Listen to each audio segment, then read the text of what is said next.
નમસ્કાર, આપ જોઈ રહ્યા છો નેશન પ્લસ ન્યૂઝ. હું છું આપની સાથે હેતલ ભગત.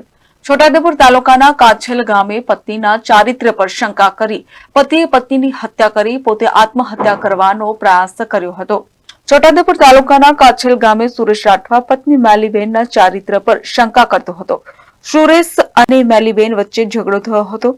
ત્યારે પતિ સુરેશે આવેશમાં આવી પત્નીને કુહાડી માથામાં મારી હતી અને પતિએ પત્નીની હત્યા કરી પોતે આત્મહત્યા કરવાનો પ્રયાસ કર્યો હતો.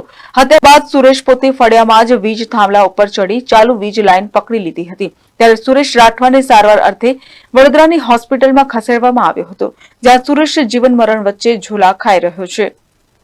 Rehan Patel, nation plus news, Chhotaudepur. સમાચારોના સતત અપડેટ માટે નેશન પ્લસ ન્યૂઝના યુટ્યુબ ચેનલને સબસ્ક્રાઇબ કરો, બેલ આઇકન દબાવો અને ફોલો કરો ઇન્સ્ટાગ્રામ, ફેસબુક અને ટ્વિટર પર.